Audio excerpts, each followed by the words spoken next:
My in-laws thought I was an illegal immigrant, not knowing I owned their apartment complex. My wife's family never understood my job.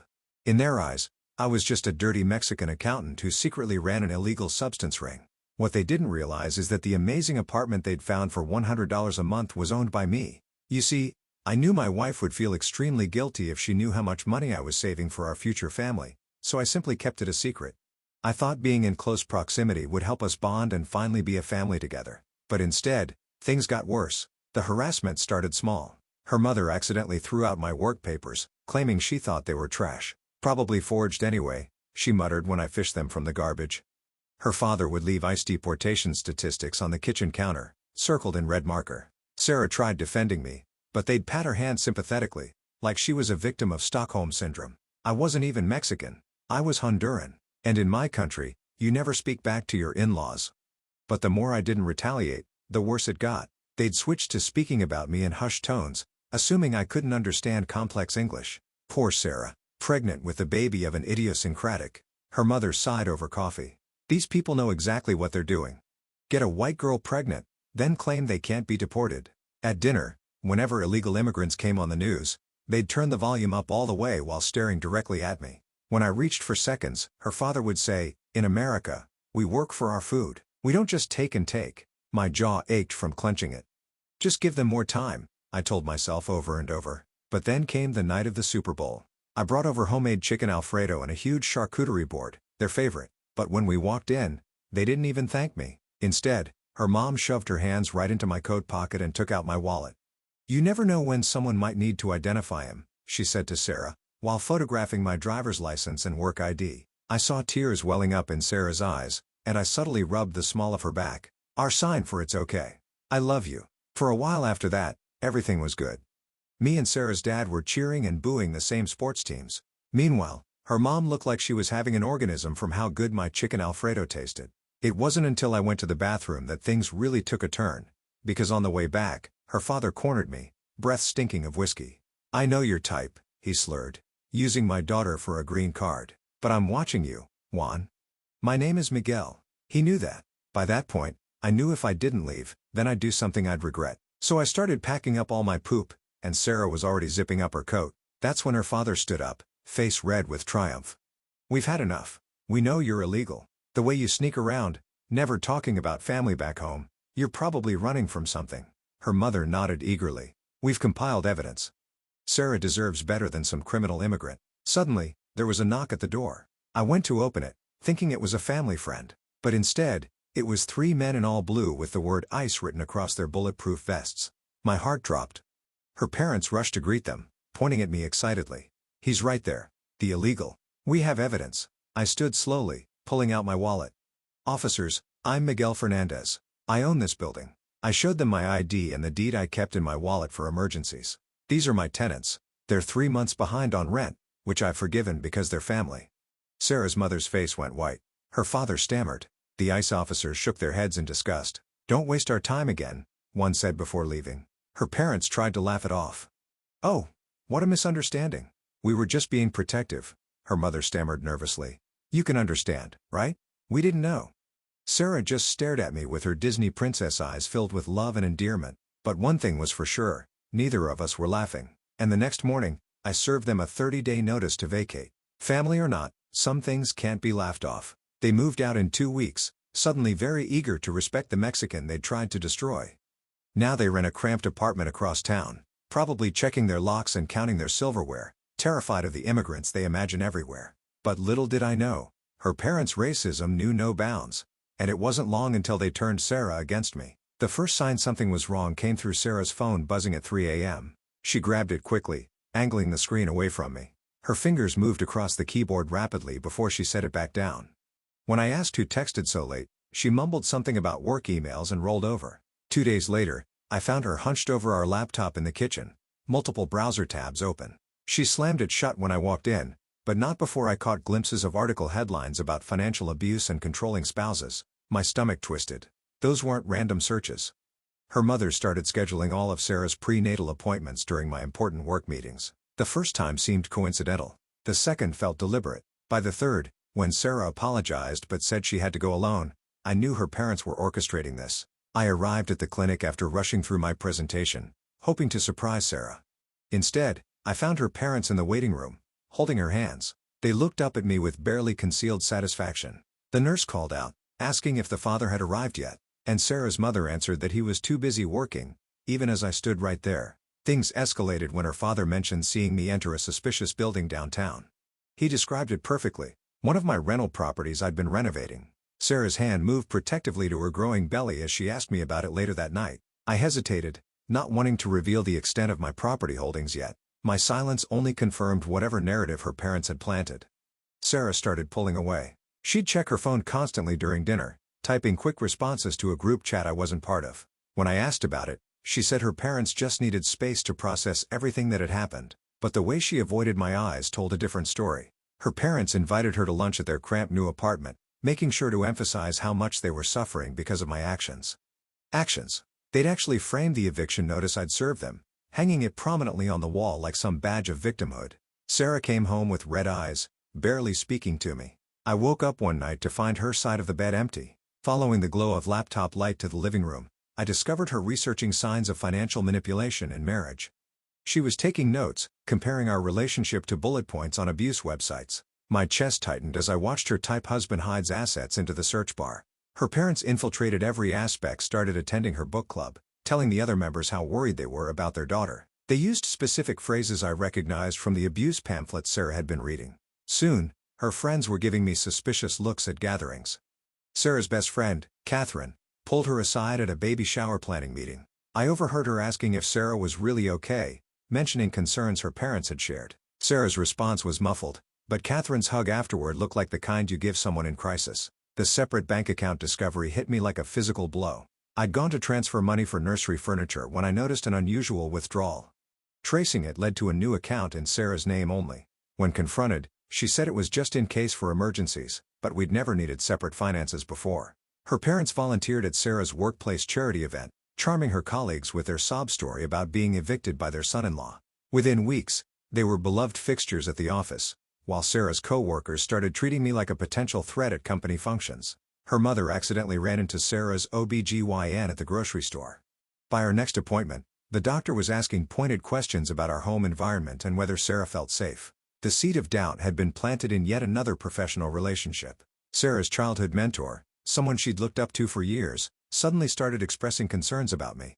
Her father had befriended him at the gym, sharing carefully crafted worries about my mysterious income and secretive behavior. The anonymous email arrived on a Tuesday.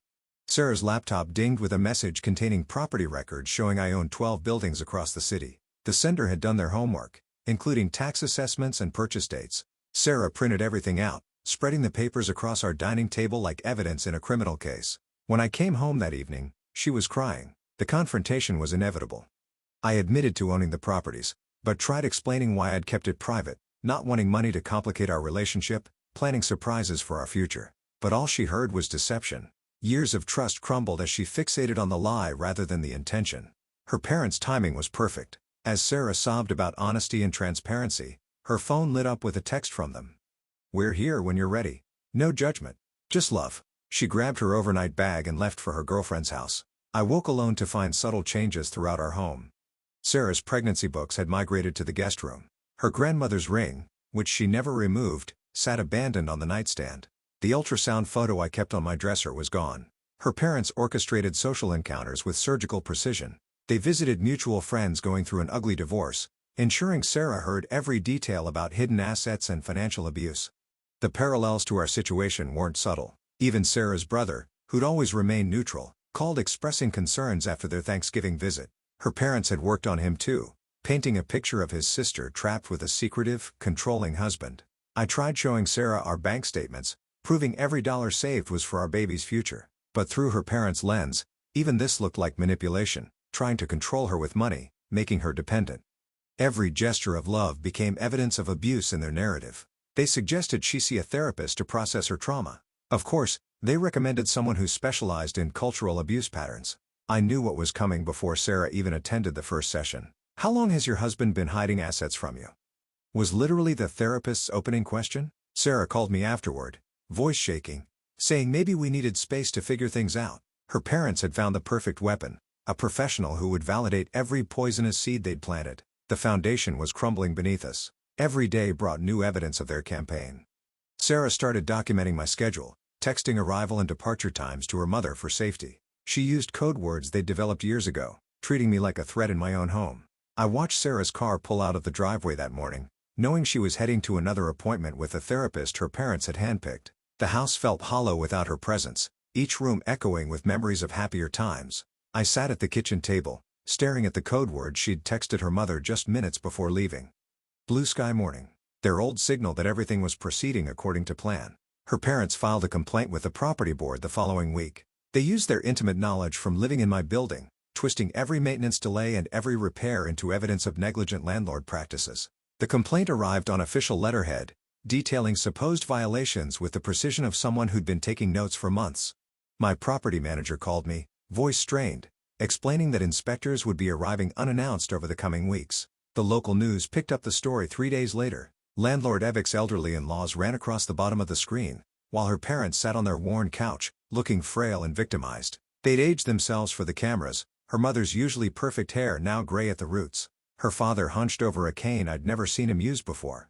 The reporter never contacted me for comment. Comments flooded the station's website within hours, many questioning my citizenship status and demanding investigations into how a Mexican owned so much property. Sarah's co-workers began treating her with exaggerated gentleness at the office. They'd stop conversations when she entered rooms, offer her tissues unprompted, and slip pamphlets about women's shelters onto her desk. Human Resources scheduled a mandatory check-in meeting, expressing concern about her home situation. Sarah came home that evening with a folder of resources for women in abusive relationships, placing it prominently on the coffee table where I'd be sure to see it. I discovered the recording device by accident while looking for my car keys. Hidden beneath the couch cushions, the small digital recorder still showed an active red light. Playing it back, I heard our entire argument about money from the previous week, every word captured in crystal clarity. The timestamp showed it had been sent to her parents' email immediately after recording. My hands shook as I realized how many private conversations might have been documented and shared. Her parents hired a lawyer who specialized in protecting women's financial interests during divorce. The retainer agreement arrived at Sarah's workplace, ensuring I wouldn't see it first. But Sarah left it on her dresser, perhaps wanting me to know or simply past caring about secrecy. The lawyer's letterhead proclaimed expertise in uncovering hidden assets and ensuring equitable distribution. Her parents had prepaid for 20 hours of consultation. Sarah approached me one evening with a document her parents' lawyer had drafted, a post-nuptial agreement that would clearly delineate asset ownership and protect her interests. Her hands trembled as she placed it before me, explaining it would give her peace of mind. The document essentially acknowledged my property ownership while ensuring she'd receive substantial compensation if our marriage ended. I stared at the pages, seeing not legal protection, but the death certificate of trust in our relationship. My refusal to sign sent her to the guest room in tears, texting her mother that I'd confirmed their worst suspicions.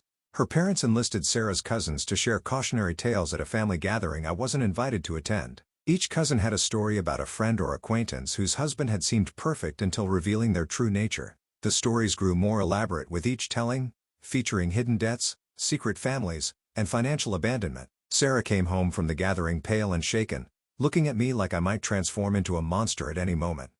My property manager submitted her resignation after 3 weeks of harassment from concerned citizens. Her parents had mobilized their retirement community, encouraging calls and emails about my supposed slumlord practices. The property manager apologized, explaining that her reputation in the industry couldn't withstand the sustained assault. She mentioned that several other property management companies had already been warned about working with me. Planning Sarah's baby shower became a battleground.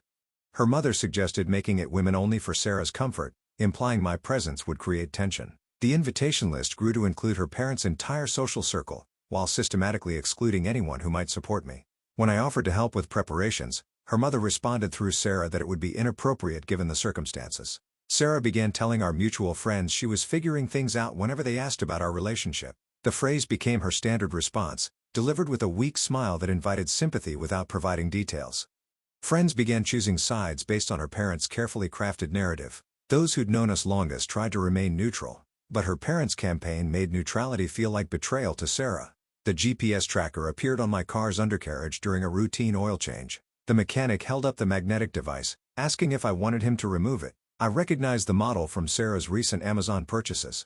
When confronted, she claimed it was for emergencies, in case something happened to me. Her phone showed the tracking app, shared with her parents' devices. They could monitor my every movement, building a detailed record of my daily activities. Her parents offered to pay for Sarah's divorce lawyer whenever she was ready. They presented it as a gift of empowerment, ensuring she wouldn't feel trapped by financial constraints.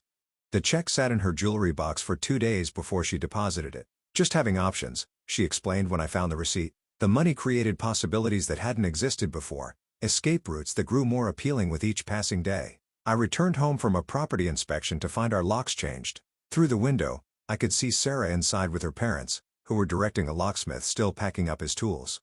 My key turned uselessly in the new lock. Sarah wouldn't meet my eyes through the glass, focusing instead on the papers spread across our dining table. Her father stood behind her like a bodyguard, one hand protectively on her shoulder. The nursery we'd spent months preparing was being systematically dismantled. Her parents supervised as items I'd purchased were boxed up and labeled.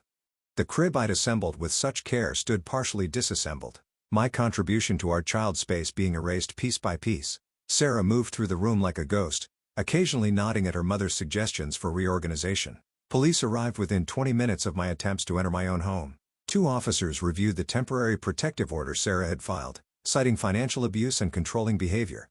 The allegations were precisely worded, clearly drafted by her parents' lawyer. Hidden assets, isolation from family, threats of deportation against her parents, each claim crafted to paint me as a dangerous manipulator. Sarah stood in the doorway, unable to make eye contact as the officers explained I needed to leave immediately.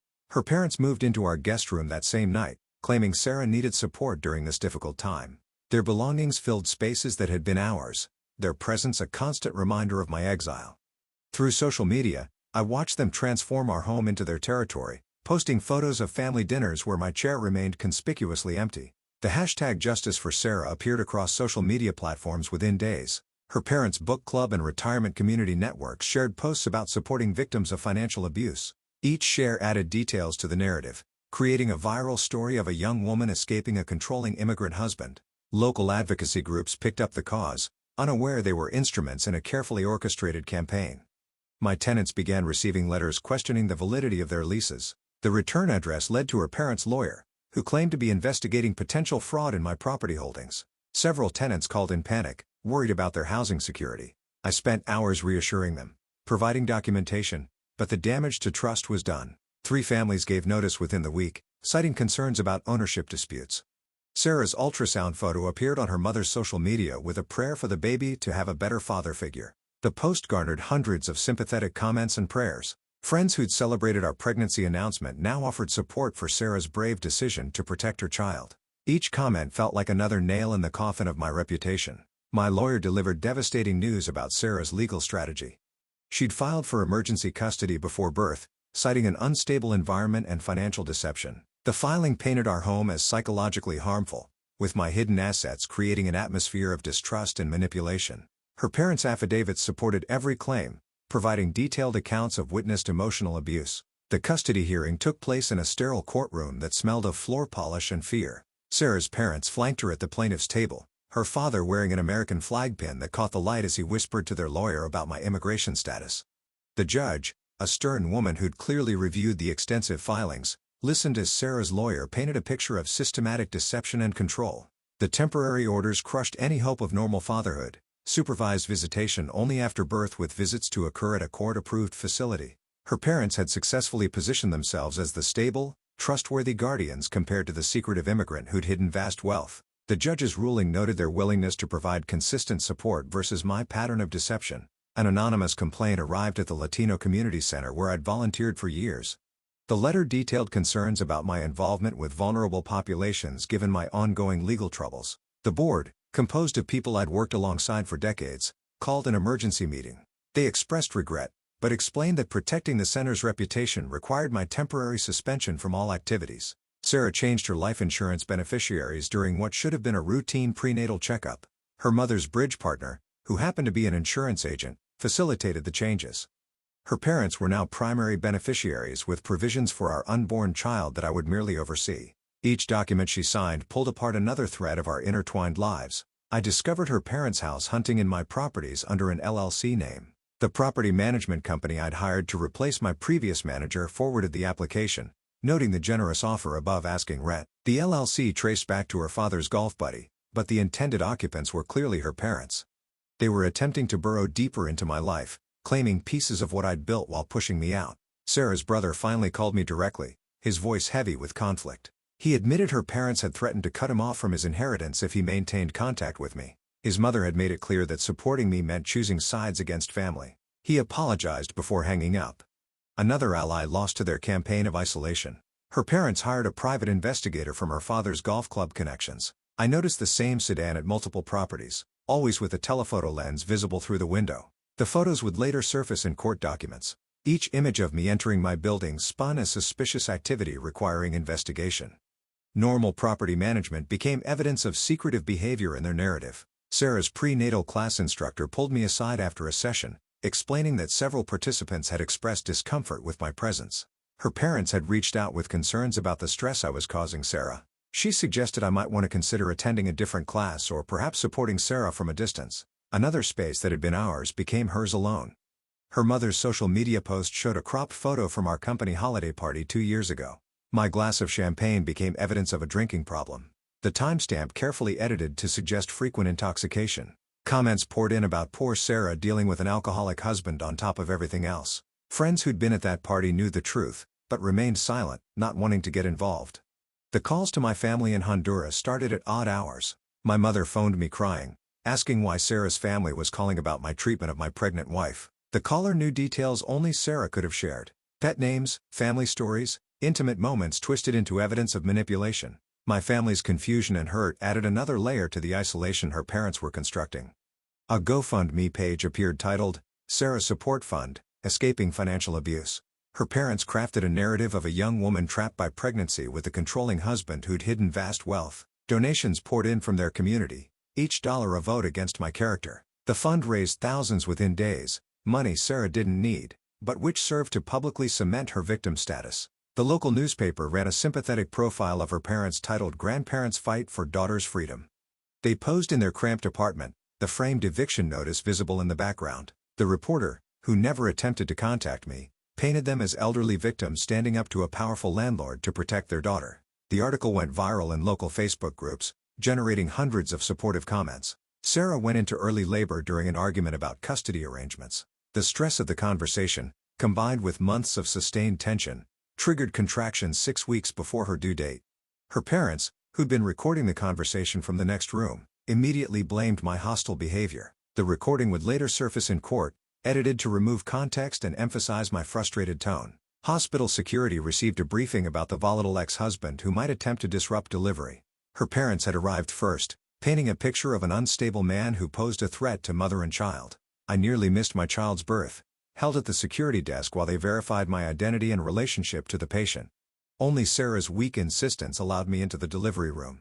Her parents stationed themselves outside the delivery room like sentries. Through the small window, I could see them updating their phones, crafting the narrative in real time. They'd already created social media accounts for the baby, establishing their version of the story before our child even drew first breath. The birth certificate listed me as the father, but her parents insisted on hyphenating the last name to include Sarah's maiden name. The first photo of our baby excluded me entirely. Sarah cropped me out before sending it to the family group chat I still couldn't access. Her parents' response flooded in immediately, welcoming their grandchild while making no mention of the father. The image spread across social media within hours, establishing the visual narrative of a single mother supported by loving grandparents. Her parents moved in full-time under the pretense of helping with night feedings. My requests for overnight visits were denied based on the supervised visitation order. They controlled access to my child, scheduling their presence to minimize my involvement. The baby's nursery reflected their choices now. My carefully selected items boxed away in the garage. My carefully saved baby fund accumulated over years of planning for this moment was frozen during financial discovery. Her parents' lawyer had known exactly where to look, which accounts to target. Money meant for our child's education and future became evidence of hidden assets in their narrative. The court-appointed financial analyst questioned every deposit, every transfer, viewing love through the lens of deception. Sarah admitted during a mediated conversation that she still loved me. But love wasn't enough when trust was broken, she explained, repeating words that sounded rehearsed. Her parents had given her a framework for understanding our relationship that recast every gesture of love as manipulation. The mediator, recommended by her parents' lawyer, nodded sympathetically at her pain. Her parents suggested selling our house to start fresh. They'd already contacted their realtor friend, who provided a market analysis, showing we could sell quickly in the current market. The house where we'd planned to raise our family became another asset to divide. Sarah toured apartments near her parents' place, envisioning a future that erased our past. My security footage from the building mysteriously corrupted after a power outage that affected only my unit. The electrician who responded to the emergency call turned out to be her father's nephew. Months of recorded evidence showing her parents' harassment vanished in a convenient technical failure. Backup systems had somehow failed simultaneously, leaving me without proof of their campaign. Her parents joined the neighborhood watch with enthusiasm, spreading concerns about the absent father with hidden assets living nearby. They attended every meeting, building relationships while poisoning opinions. Neighbors who'd known me for years began crossing the street to avoid awkward encounters. The community that had been home became hostile territory. Child services arrived following an anonymous report about my unstable housing situation. The investigator, who mentioned attending college with Sarah's mother, conducted a thorough review of my circumstances. Every property I owned became evidence of instability rather than security. The investigation found no immediate concerns, but remained open. Another sword hanging over my head. Sarah posted the first family photo on social media with the caption, "My village." The image showed her holding our baby, flanked by her parents in what had been our living room. My reflection was visible in the window behind them, a ghost haunting the edges of their new family unit. The post received hundreds of likes and comments celebrating her strength and their support. My request for increased visitation was denied pending the ongoing financial investigation. The judge noted concerns about the disparity in living situations and the need for stability during the baby's early months. Her parents' presence was cited as a positive factor, providing consistent care while questions about my assets remained unresolved. Each ruling pushed me further to the margins of my child's life. Her parents registered our baby for daycare near their cramped apartment, not our house. The enrollment forms listed them as emergency contacts while my name appeared nowhere in the paperwork. I discovered this when trying to add myself to the pickup list, only to be told I'd need court documentation proving my right to collect my own child. The following evening, her father held court at the VFW hall, regaling fellow veterans with stories about protecting his family from threats. His eyes locked onto the Latino members as he spoke about enemies who infiltrate communities, who hide their true nature behind false identities. The parallels weren't subtle. Several members shifted uncomfortably, recognizing the coded language for what it was. My mortgage holders received official-looking inquiries about the legitimacy of my property ownership. Her parents had contacted each lender separately, claiming potential fraud in the original applications. The banks launched internal reviews, temporarily freezing my ability to refinance or access equity. Each investigation took weeks to resolve, draining my resources through legal fees. 3 more tenants moved out after her parents' harassment campaign intensified. They'd station themselves outside my buildings during peak hours, approaching residents with warnings about their landlord's legal troubles. My rental income dropped by 40% within a month. Properties that had been fully occupied for years suddenly had multiple vacancies. Sarah brought our baby to the first mediation session dressed in an outfit her parents had selected. A note pinned to the diaper bag read, "Dressed by grandparents who care," in her mother's handwriting. The baby wore a bib proclaiming, "My grandparents love me," a gift from their retirement community friends. Every detail had been orchestrated to emphasize their involvement versus my absence. The mediator reviewed our financial documents while I watched my child reach for me across the table. Sarah's parents had prepared a comprehensive package showing their financial support during her pregnancy, contrasting it with my hidden wealth. The narrative was clear. They'd been there when I'd been secretive. The mediator's expression grew increasingly sympathetic toward their position. I agreed to a settlement giving Sarah 70% of our assets. The alternative meant continued legal battles that would drain everything while keeping me from my child. Her parents' lawyer had structured it brilliantly. I could fight and lose everything or accept and maintain some relationship with my baby. The choice felt like surrender, but watching my child's face made the decision clear. Her parents immediately filed for grandparents' rights, citing parental instability. They used my own settlement as evidence, arguing that someone who'd admit to hiding assets and agree to such terms must recognize their own unfitness. The filing included affidavits from their entire social circle, each swearing to witnessed concerning behavior. The Latino Business Association, where I'd been a member for 15 years, voted to rescind my membership. The president apologized privately, explaining his wife had become friends with Sarah's mother through their shared grocery store. The community I'd helped build for decades was closing its doors to me. Another casualty of her parents' systematic campaign. Sarah sent a final text before blocking my number on her parents' advice. The message was simple, but devastating in its implications for our future. Her parents had convinced her that any direct communication could be used against her in court. Our years of marriage reduced to lawyers as intermediaries. The baptism invitation never arrived. I learned about the ceremony through a mutual friend who assumed I'd be there. Her parents had planned the entire event at their church, inviting their friends to celebrate their grandchild's spiritual beginning. Photos later surfaced on social media, showing her father holding our baby at the font, assuming the role that should have been mine. My scheduled pickup arrived to find her parents waiting in the driveway. They wore body cameras, documenting every interaction for potential court use. Her father's hand hovered near the record button as he performed the exchange, narrating the time and condition of transfer, like evidence collection. The baby, sensing tension, began crying immediately. Her father dropped the diaper bag, spilling its contents across the driveway. My court-ordered substance test results scattered in the wind, the negative results visible to passing neighbors. He apologized insincerely while making sure everyone saw the papers. The humiliation was calculated, designed to break me down through 1,000 small cuts. Her parents petitioned the court to supervise my visits, citing my erratic behavior during exchanges. They documented every sigh, every frustrated expression, every moment of normal human emotion as evidence of instability. Their lawyer presented a pattern of concerning conduct that existed only in their interpretation. A hurricane swept through the region, damaging several of my properties. Insurance claims stalled after adjusters received notices about ongoing ownership investigations. Her parents' lawyer had sent letters to every company, creating enough doubt to delay payments.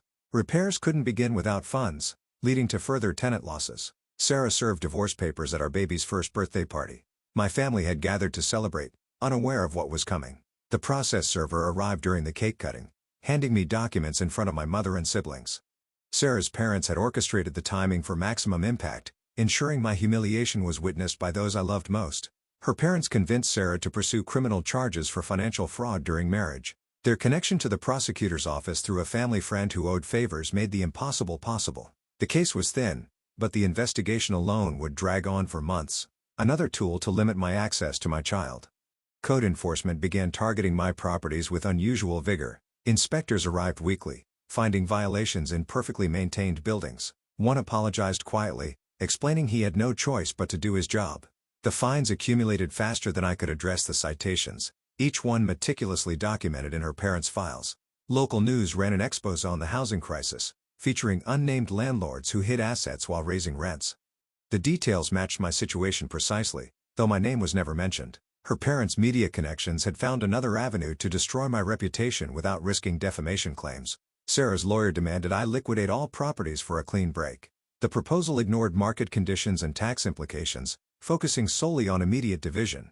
Her parents pushed this narrative, eager to see my life's work dismantled. They wanted me broken financially as well as emotionally. Her parents made an offer on my original building through a shell company. The price was 30% below market value, justified by the complications surrounding the property. They were attempting to claim the very building where their campaign had begun, a final insult to add to injury. The word that shattered me came during a supervised visit. My baby looked directly at Sarah's father and called him Papa. Her parents had been coaching this moment for months, teaching my child to recognize another man as the paternal figure. My hands shook as I continued playing, pretending the betrayal hadn't just carved out another piece of my soul. A petition circulated through the Latino business district demanding my removal from all community organizations. Her parents had mobilized their networks one final time, turning my own people against me. Signatures came from business owners who'd known me for years, but now saw only the narrative of a dangerous man who'd hidden assets and threatened elderly in-laws. The final custody ruling arrived on a Thursday afternoon, alternating weekends with continued supervision, while her parents received equal time unsupervised. The judge noted their stable presence throughout the child's life versus my pattern of deception. Every lie they'd planted had bloomed into legal reality. I stood outside the building I still owned, watching through the window as her parents played with my child in what had been their apartment. The same space where they'd plotted my destruction now hosted their victory. My child laughed at something her grandfather did, a sound that both warmed and broke my heart.